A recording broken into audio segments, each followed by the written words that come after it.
स्वतःच्या लेकराचं स्वप्न घेऊन, स्वतःच्या लेकराचं आयुष्य भविष्य घेऊन 1 वर्ष झालंय हा समाज रस्त्यावरती करोडोच्या संख्येनं झुंजतोय. आज सुद्धा आहे. आजही आपण सगळे मीडिया बांधव साक्षीदार आहेत सरकारसाठी.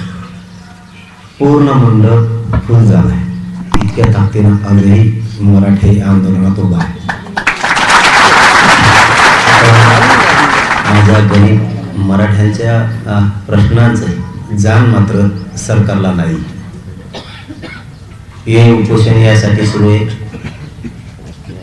आज आमच्या पुन्हा नव्यानं ज्या जुन्या आहेत त्याच नव्यानं मागण्या सरकारकडे आहेत. मराठ्यांना सरसकट कुणबी प्रमाणपत्र द्यायचे हा कायदा किंवा हा अध्यादेश हा GR काढून या राज्यातल्या सरसकट मराठ्यांना कुणबी प्रमाणपत्राचं वाटप करण्यात तात्काळ यावं. आमची दुसरी मागणी सगळ्या सोयऱ्यांची अंमलबजावणी लगेचच्या लगेच तातडीनं करायची. आता 1 वर्ष होतं, त्यापेक्षा आमच्याकडे आता संयम नाही. सगळे सोयरे म्हणजे तेही मीडियाच्या माध्यमातून सांगतो, ज्या मराठ्यांची कुणबी नोंद निघाली त्या नोंदीच्या आधारावर पिढ्यांना पार परंपरेनुसार लग्नाच्या गणगोतातल्या सोयरीकी जुळत्या त्या राज्यांतर्गत येणाऱ्या सर्व सगळ्या सोयऱ्यांना कुणबी प्रमाणपत्र द्यायचे. कारण ज्याची कुणबी नोंद निघाली त्याचा व्यवसाय आणि त्याच्या सोयऱ्यांचा सगळ्या सोयऱ्यांचा व्यवसाय एकच आहे म्हणून, आणि ज्याची कुणबी नोंद निघाली त्याच्या सगळ्या सोयऱ्याला कुणबी प्रमाणपत्र नोंद नाही निघाली तरी या कारणासाठी द्यायचंय की ज्याची कुणबी नोंद निघाली त्याची पोटजात उपजात म्हणून आणि व्यवसाय एक आहे म्हणून त्यांना कुणबी प्रमाणपत्र सरसकट द्यायचे. आमची मागणी आहे की शिंदे साहेबांची समिती गठीत केलेली आहे, मात्र तिला मुदतवाढ दिलेली नाही.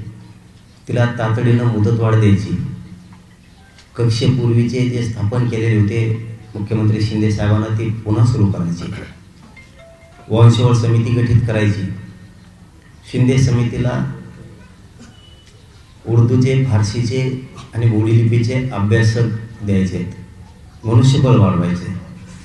ज्या नोंदी सापडल्या प्रत्येक जिल्ह्यातल्या काही जातीवादी अधिकाऱ्यांनी जाणून बुजून नोंदी असून सुद्धा प्रमाणपत्र दिले नाही, ते ताबडतोब प्रमाणपत्र वितरित करून व्हॅलिडिटी करायची, ताबडतोब द्यायची.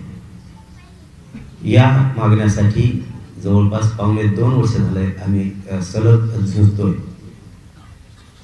सरकारने आमच्या आंदोलकांवरती खोटे गुन्हे दाखल केलेले ते सगळे सरसकट मागे घ्यायचे हे त्यांनी कबूल केलेले आहे. आजपर्यंत त्यांनी ते घेतलेलं नाही.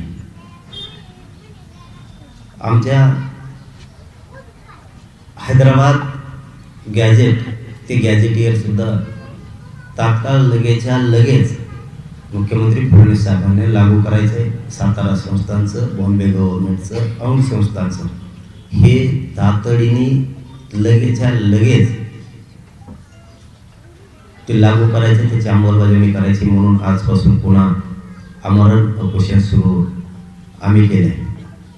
मराठा आरक्षणासाठी आत्महत्या केलेल्या